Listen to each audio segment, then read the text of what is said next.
Ever wanted to take a dive into the deepest parts of the ocean?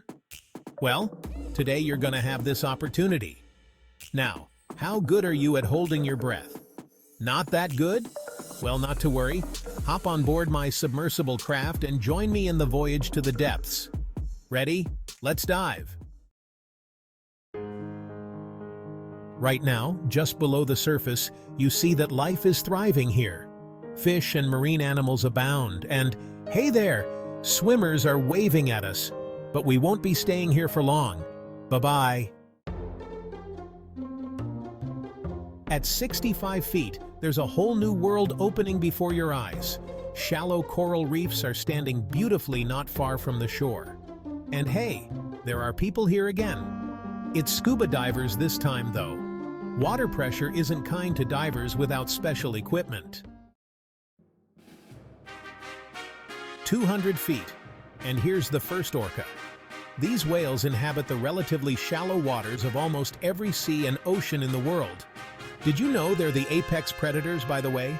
It means they have no natural enemies and no one can take them down. Now look outside. If you see a scuba diver, it's a real pro, because at 330 feet, they'll have to be very cautious not to get decompression sickness. It occurs if you rise too quickly to the surface. And if you're lucky, you can also see a giant Pacific octopus. It dwells in cool waters starting this deep and going down as far as 6,600 feet. And now we're entering the dark part of the ocean. At 490 feet, just 1% of the light from the surface reaches us. All the rest is absorbed by water. Everything that's deeper will get darker and darker still. Oh, look! At 660 feet, there's a giant oarfish circling our submersible. These creatures are believed to be the source of all sea serpent sightings, and a lot of alliteration. Sometimes they swim up to the surface and freak out sailors and swimmers. No wonder. These fish can reach 36 feet in length, enough to scare the heck out of me, for example. Okay, now we're at 980 feet and... wait, what's that huge and gangling thing out there? Oh, I get it. It's a Japanese spider crab. Why a spider, you ask?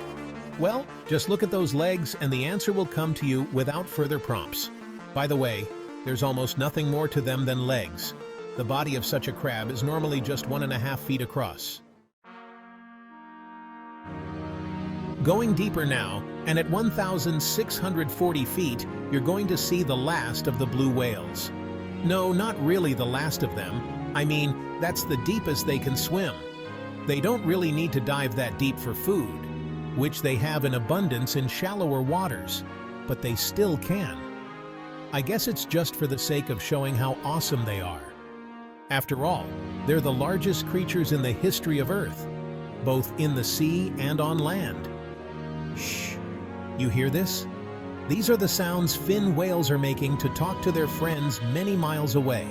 They can do this thanks to the SOFAR channel, or deep sea channel, that generally starts at 1,970 feet, but can vary in depth. It's a layer of water where the speed of sound is at its minimum, and sound waves can go thousands of miles before disappearing. At the depth of 2,723 feet, we have reached the point where the Burj Khalifa, the tallest building in the world, would not even show its tip on the surface if it were put underwater. Hey, let's try that. Now we're entering the really interesting part of the ocean, where no sunlight reaches us, and strange creatures dwell. One of those is the giant squid. Yes, that legendary type. It inhabits the depths of 2,950 feet. Just imagine the creature with eyes the size of frisbees. Sperm whales hunt down these beasts, but they certainly can fight back. What a sight it would be to see such an encounter. And that's where pitch darkness finally falls on us, the midnight zone. The pressure here is so huge that if you somehow end up being here without a submersible, you'll simply be crushed in a couple of seconds. And that without seeing a thing too. Not the best of prospects. Anyway, At 3,600 feet, there's West Mata, one of the deepest ocean volcanoes in the world. Its last eruption was in 2009, and it was even filmed by a remotely operated vehicle. 4,200 feet down below, and we see the ferocious great white sharks. These ultimate predators feel great at such a depth. Their eyesight is rather poor, and they navigate by scent, so they don't really need sunlight to hunt down their prey. I don't see you, but I'll still eat you. Brr. Also, the leatherback turtles, the largest turtles in the world, dive at the same depth. I wonder if they do it to tease the great whites. See those huge nets? That's because we're now at the depth of 4,900 feet where the catch-all fishing method is used. The nets are here to be dragged along the ocean floor, catching everything unfortunate enough to be caught. I'll let you decide how detrimental this is to the ocean life here. At 6,000 feet, if we were in the Grand Canyon, we'd be sitting at its lowest and deepest point.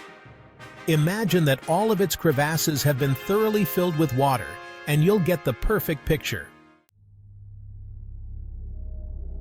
Now, if we're really careful, then at the depth of 6,600 feet, we'll be able to see the black dragonfish, a nightmarish creature that dwells in the deep and dark parts of the ocean. And trust me, it's better off staying right there. It looks like something from a horror movie, and I'd rather it never crossed my path. At 7,400 feet, we'll be saying goodbye to sperm whales. This is the deepest point they can dive, and frankly, they have no real business at such a depth. Maybe they hunt the black dragonfish, of course, or it hunts them? Nah, the difference in size is too big. Sperm whales can reach 62 feet in length, which makes them the largest toothed whales in the world. Not many creatures can counter that. It's good that our submersible has a powerful floodlight.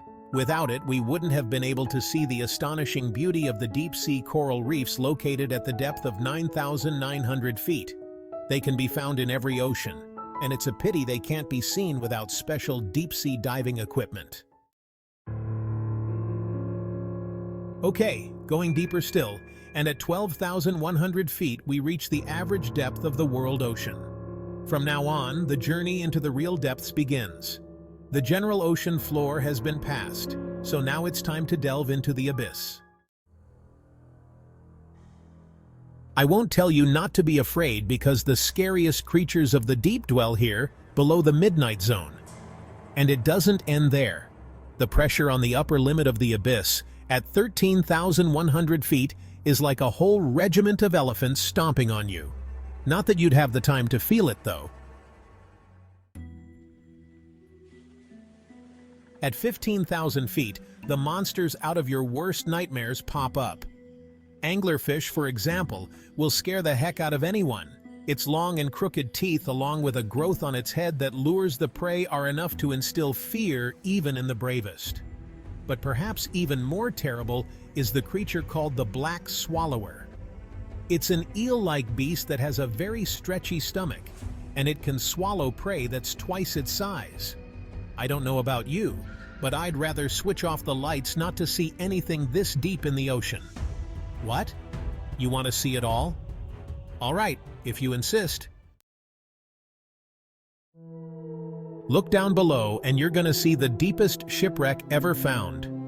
SS Rio Grande in the South Atlantic sunk in 1941 and went as low as 18,900 feet. No wonder it was only found 55 years later.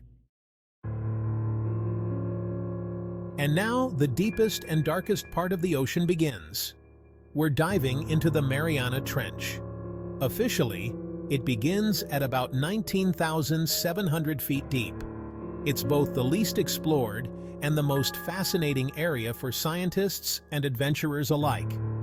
What lies at the bottom of it? Well, we're about to see, but while we're not yet there, I'll show you something else. For example, here's the deepest fish ever found. It's called a snailfish, and it dwells at 26,000 feet. Its body is translucent, so you can actually see right through its skin. Well, I must say, I'm glad we didn't turn off the lights after all. This little guy is surprisingly cute for a creature that can withstand such pressure. Going lower and deeper, you won't see any other kind of fish or vertebrate animal whatsoever.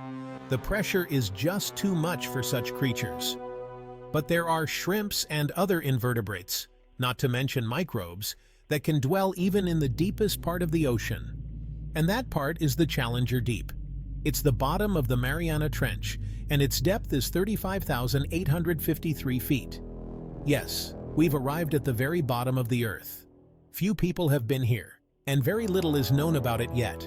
But scientists aren't going to stop, and there's hope we'll soon find out what secrets the depths of the ocean hold.